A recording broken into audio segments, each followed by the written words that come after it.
कर्ज माफी आम्हाला नकोच आहे. 1 रुपयालाच पेट्रोल मिळेल, 1 रुपयालाच डिझेल मिळेल. सरकारने निवडणुकीच्या काळामध्ये सांगितलं की कोरा कोरा कोरा, आश्वासनं भरपूर दिली. उद्याला काही एंड नसतो. पहिल्याही सरकारने काँग्रेसच्या तेच केलं. आजही मोदी सरकार अदानी अंबानींना मदत करते हे दिसतंय. उद्योगपतींना स्वस्त मिळावा म्हणून या सगळ्या निर्यात बंदी आहेत. त्यामुळे एकही राजकीय पक्ष शेतकऱ्यांच्या बाजूने उभा राहत नाहीये. बोलाचाच भात आणि बोलाचीच कडी. मागणीपेक्षा जास्त पुरवठा होतो का तर होत नाहीये. त्यातला नफा या राजकीय पक्षांना दिला जातोय. म्हणजे तुम्ही आमच्या मानगुटीवर बसलेला आहात.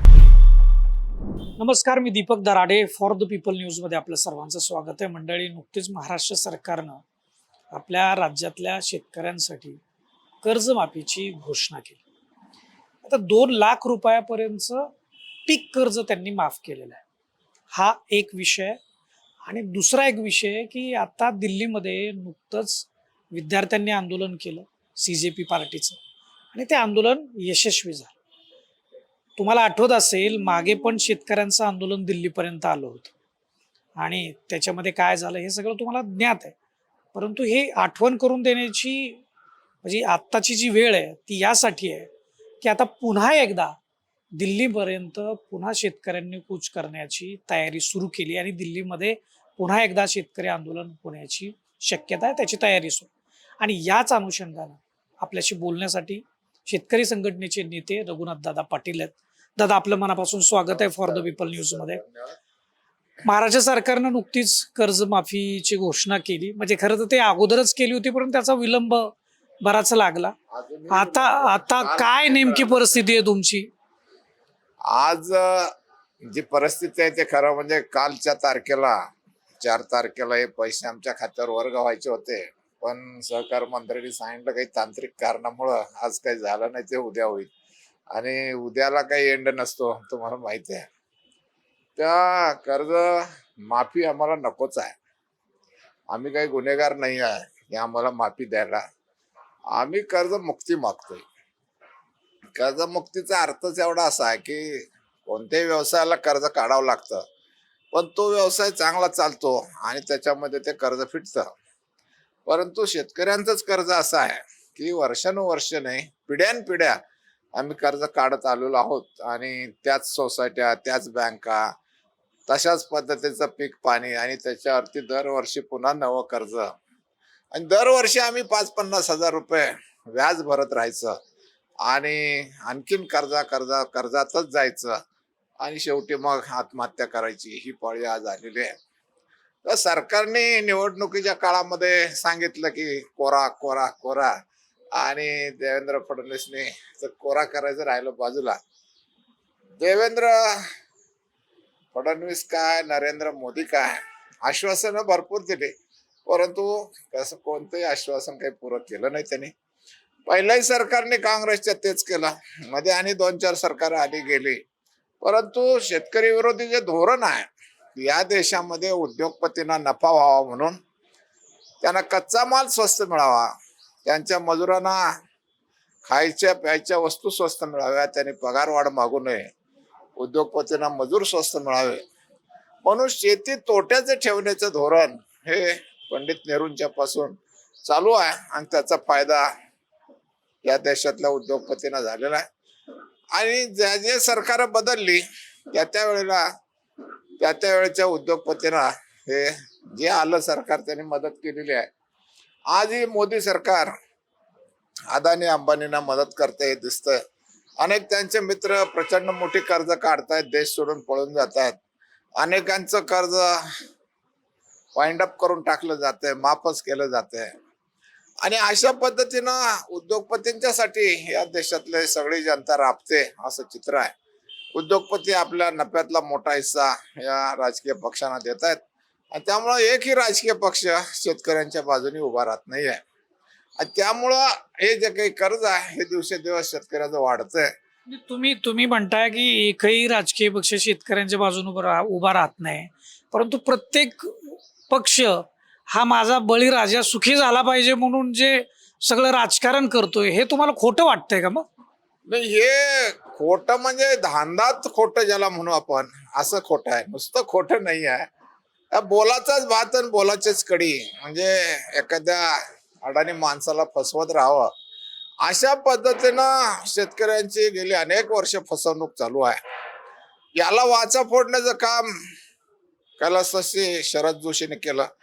त्यांनी आम्हा सगळ्या शेतकऱ्यांच्या तरुण पोरांना हे समजावून सांगितलं की ह्या उद्योगपतींच्यासाठी संबंध राबताय तुम्ही, आणि जर शेतकऱ्यांनी पिकं बदलून बघितली, काही करून बघितली, त्याच्यावरही शरद जोशींनी सांगितलं की कोणतंही बी टोका त्याला कर्जाचाच गोंडा येणार, असं या देशातलं सरकारचं धोरण आहे. आणि आज ते तुम्हाला दिसायला लागलेलं आहे. ड्रॅगन फ्रूट सारखं आज पुण्यात तुम्ही आहात, त्या ड्रॅगन फ्रूट आता ट्रकाने यायला लागले. आणि कुठून आले मग? हे काही परदेशातनं चीनमधनं आले का?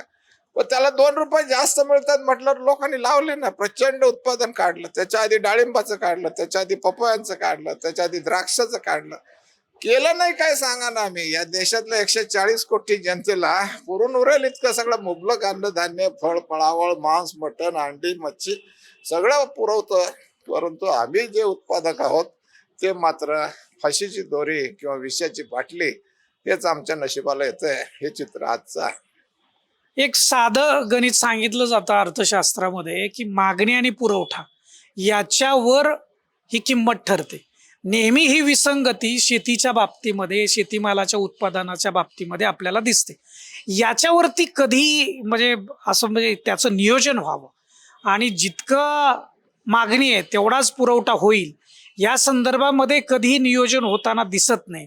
तर त्याकडे शेतकरी संघटना का नाही लक्ष देत? तर याच्याकडे आम्ही लक्ष देत नाही असं म्हणणं चुकीचं आहे.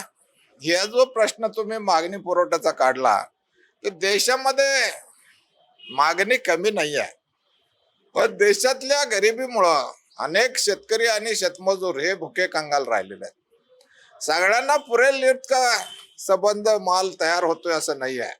पण ज्यांच्याकडे खरेदी करण्याची ऐपत आहे त्यांना स्वस्त मिळावं म्हणून जगाच्या बाजारात जायला आम्हाला जी बंदी घातलेली आहे ती बंदी उठवल्याशिवाय हा प्रश्न सुटत नाहीये.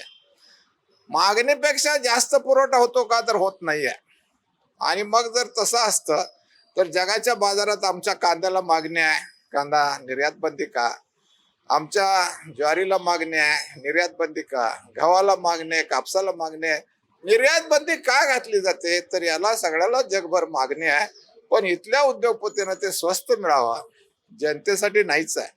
उद्योगपतींना स्वस्त मिळावा म्हणून या सगळ्या निर्यात बंदी आहेत. उदाहरणासाठी तुम्हाला सांगेन, कांदा. तुम्हाला कांदा आमच्याकडनं 2 रुपयाला जरी शेतकऱ्यांच्याकडनं यांनी घेतला तर शेतकऱ्यांच्याकडनं 2 रुपयाला घेतलेला कांदा 20 रुपयाच्या खाली पुण्यासारख्या मुंबईसारख्या शहरात मिळत नाहीये. ग्राहकासाठी हे नाही आहे. परंतु जैन उद्योग समूहासारखे जे मोठे उद्योग समूह आहेत, मसाल्याचे पदार्थ तयार करणारे जे आहेत, मोठ्या प्रमाणात लाखो टन कांदे खरेदी करणारे या कंपन्या आहेत, आणि त्या कंपन्यांना कांदा स्वस्त मिळावा म्हणून त्याच्यावर निर्यात बंदी घातली जाते. आणि या कंपन्या वारे माप नफा मिळवत आहेत. त्यातला नफा या राजकीय पक्षांना दिला जातोय. तुम्ही मगाशी बोलताना म्हणाले की म्हणजे कर्ज माफी नकोय आम्हाला, कर्जमुक्ती हवी. पण ही कशी कशी मिळणार कर्जमुक्ती? कर्जमुक्ती देणं अत्यंत सोपी गोष्ट आहे. याच्यामध्ये काही करावं लागत नाही. सरकारवर आम्ही 1 रुपया मागत नाही. तुम्हाला सांगतो की सरकारने आमच्यासाठी काही करावं ही आमची इच्छा नाही. पण हे जे गांधीजी म्हणत होते, गरिबासाठी तुम्ही काही करायचे कारण नाही, गरिबाच्या तुम्ही मानगुटीवर जे बसलेला तेवढं उतरा, गरीब आपली गरिबी आपोआप घालवतील, स्वतःच घालवतील. आम्ही कर्जमुक्त व्हायला तयार आहे. पण जे तुम्ही आमच्या मानगुटीवर बसलेला आहात आणि ही जी निर्यात बंदी लावलेली आहे, लेवी लावलेली होती, याच्यामध्ये आयात करून भाव पाडण्याचं जे कारस्थान आहे. आता तुम्हाला सांगतो, सगळ्या सगळ्या वस्तूंच्यावर मार्केट चालू आहेत, परंतु आमच्या या सगळ्या फ्युचर मार्केट ज्याला म्हणतो, वायदे बाजार, मग शेतीमालालाच वायदे बाजारात बंदी का? आता साधीच गोष्ट आहे ना. सगळ्या स्टील मध्ये वायदे बाजार आहे, सिमेंट मध्ये वायदे बाजार आहे, सगळ्या गोष्टीमध्ये वायदे बाजार आहे, सोन्या चांदीमध्ये सुद्धा वायदे बाजार आहेत. आणि मग या शेतीमालामध्ये वायदे बाजारात तर शेतीमाल काढून टाका. कशासाठी काढून टाका? तर उद्या याची काय अवस्था होणार आहे हे शेतकऱ्यांना कळेल, आणि म्हणून ते वायदे बाजारात घेऊ नका अशा पद्धतीचं हे सरकार आहे. निर्यात बंदी तर लावलेलीच आहे.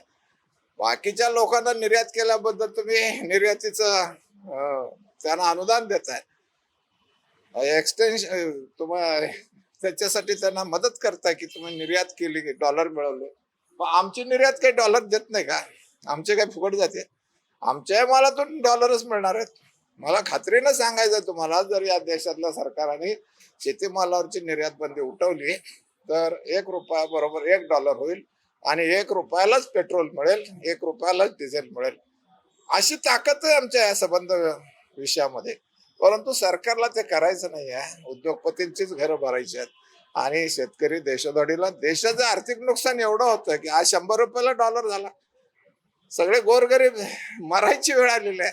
प्रत्येक गोष्टीमध्ये अडचण तयार झालेली आहे. याच्याकडे सरकारचं डोळं झाकलेलं आहे. सरकार बघायला तयार नाही. नाही, आता तुम्ही म्हणाले की निर्यात उठवली पाहिजे वगैरे. आता जे अमेरिका आणि भारत याच्यामध्ये जो करार होतोय, त्यावरून सुद्धा आता शेतकरी आंदोलन करण्याच्या पवित्र्यामध्ये दिल्लीमध्ये त्याची तयारी सुरू आहे.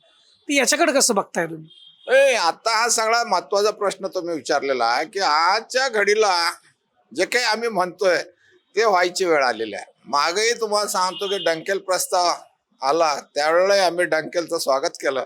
परंतु या देशातल्या सगळ्या राजकीय पक्षांनी आणि सगळ्या शेतकरी नेत्यांनी त्याला विरोध केला आणि तो विषय बारगळून गेला. याच्यामध्ये आजही तुम्हाला सांगतो की अमेरिकेबरोबर जो काही करार होणार आहे त्याच्यामध्ये हे जे काही आज त्याला विरोध करणारे लोक आहेत हे शेतकरी विरोधी लोक आहेत, लक्षात ठेवा. आज जरी त्यांनी शेतकरी नेते असे विरोधावली लावली असेल किंवा शेतकऱ्यांचे नेते म्हणून बोलत असतील, यांचं म्हणणं काय आहे की आमचे शेतकरी अमेरिकन शेतकऱ्यांच्या बरोबर कॉम्पिटिशन करू शकणार नाहीत. ही गोष्ट खरी आहे का करू शकणार नाहीत? तर ते म्हणे तिथल्या शेतकऱ्याचं 5,000 एकर, 10,000 एकर, 50,000 एकरचे मालक आहेत. लाखो एकर शेती असणारे एक शेतकरी आहेत. आता याच्यामध्ये शेती किती एकर आहे याच्याशी काही संबंध नाही आहे, लक्षात ठेवा. शेतीचं बलस्थान जे आहे ते सूर्यप्रकाश आहे. शेती करणं म्हणजे सूर्यप्रकाशाचं रूपांतर कार्बोहायड्रेट्स मध्ये करणं, याचं नाव शेती आहे. आपला ऊर्जेचा स्रोत आहे तो सूर्य आहे आणि सूर्यापासून जे काही किरण येत आहेत ते असे आपण थेट खाऊन जगू शकत नाही. सूर्यापासून येणारे किरण वनस्पती त्याच्यामध्ये कार्बोहायड्रेट्स मध्ये त्याचं रूपांतर करतं आणि मग त्याच्यातून जो कांदा येईल, बटाटा येईल, जे मका येईल, गहू येईल, तांदूळ येईल, ते कार्बोहायड्रेट्स म्हणजे सूर्यप्रकाश आहे. ते खाऊन आपण आज आपलं काम करतो, लक्षात घ्या. आता ज्या देशामध्ये 12 तास सूर्य आणि 12 तास रात्र आहे त्या देशातल्या शेतकऱ्यांना तिकडं किती हजार एकर जमीन आहे याचा विषय करून चालणार नाही. तिकडं सूर्यप्रकाश आहे का? तिकडं अत्यंत कमी सूर्यप्रकाश आहे. 6-6 महिने तिकडं सूर्य दिसत नाही. उत्तर ध्रुवाकडे जा, दक्षिण ध्रुवाकडे जा, आणि त्या लोकांना घाबरण्याचं आपण काही कारण नाही आहे. त्यांच्याकडे सूर्यप्रकाश नसल्यामुळं त्यांच्या कातडी पिवळ्या पडलेल्या आहेत, रोगी झालेल्या आहेत. रोग म्हणजे कातडीचे काही जंतू, काही कातडीचे आजार त्यांना होत आहेत आणि कातडी स्वच्छ करण्यासाठी येऊन इकडे समुद्रकाठाने ते पडलेले असतात ऊन खायला.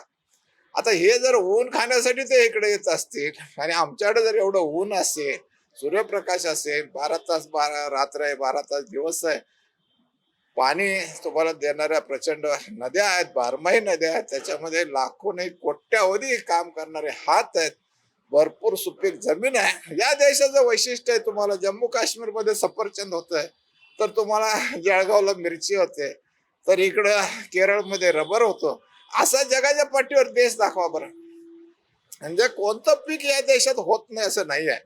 त्यामुळं बहुविध पिकं घेणारा हा निसर्ग संपन्न असा देश आहे आणि या देशातल्या लोकांनी अमेरिकेला आणि रशियाला आणि कोणाला तरी जपानला आणि आता जर्मनीला या सगळ्या भूमिकेवर तुमची भूमिका काय घेतली आहे? शेतकरी संघटनेनं भूमिका काय घेतली? म्हणजे त्या शेतकरी आंदोलनाला तुम्ही पाठिंबा देणार आहे की आता त्यांच्या विरोधात तुम्ही भूमिका घेता? नाही, त्यांना पाठिंबा देण्याचा प्रश्नच येत नाही. ते जर का अमेरिकेला घाबरून तो करारच होऊ नये असे म्हणत असतील तर आम्ही त्याला विरोध करणार आहोत.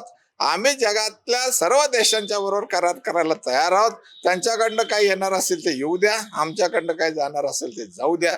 मी आता त्याच्यावरचा सगळ्यात महत्वाचा मुद्दा जो चर्चेला येतोय की अमेरिकेकडून जो टॅक्स त्याच्यावरती लावला जाणार आहे त्याच्यामुळं आपला जो माल आहे तो अमेरिकेमध्ये महाग होणार आहे आणि त्यांची अशी अपेक्षा आहे की त्यांचा जो माल आपल्या इथे येणार आहे, शेतीशी निगडीत जो असणार आहे, त्याच्यावरती तुम्ही टॅक्स लावू नका किंवा कमी लावा.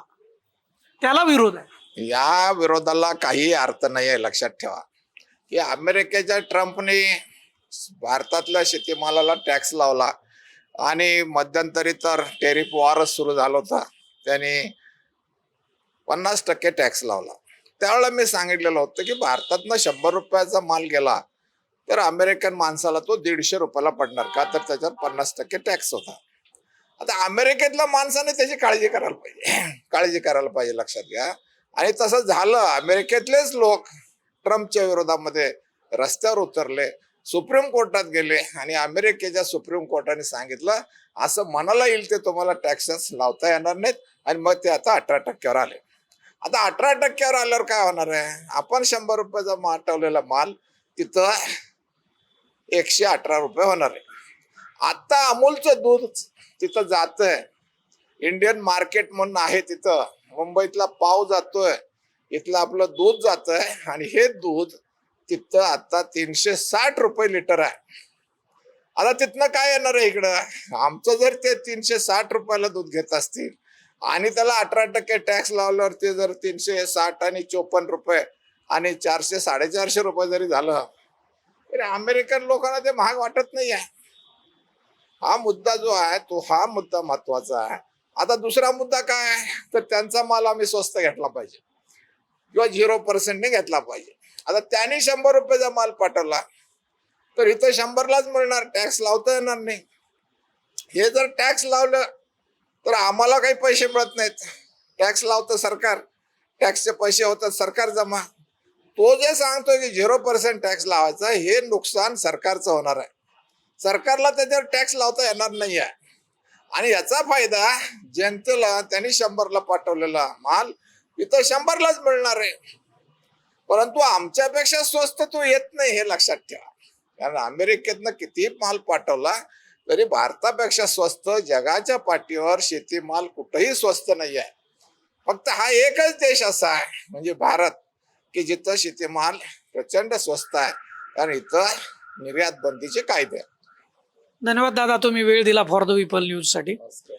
हे होते रघुनाथ दादा पाटील, शेतकरी संघटनेचे नेते. दिल्लीमध्ये जे शेतकऱ्यांच्या आंदोलनाची तयारी आहे त्या पार्श्वभूमीवरती आपल्या इथल्या शेतकरी संघटनेची काय भूमिका असणार आहे त्यांनी विशद केलेली. आणि कर्जमाफी नको आहे, कर्जमुक्ती हवी, ती कशी होऊ शकते याचंही त्यांनी उदाहरण आपल्याला स्पष्टीकरण दिलं. आपल्याला काय वाटतं या संदर्भामध्ये व्हिडिओच्या खालील कमेंट बॉक्समध्ये लिहून आम्हाला जरूर कळवा. आणि फॉर द पीपल न्यूज चॅनलला सबस्क्राईब करायला विसरू नका.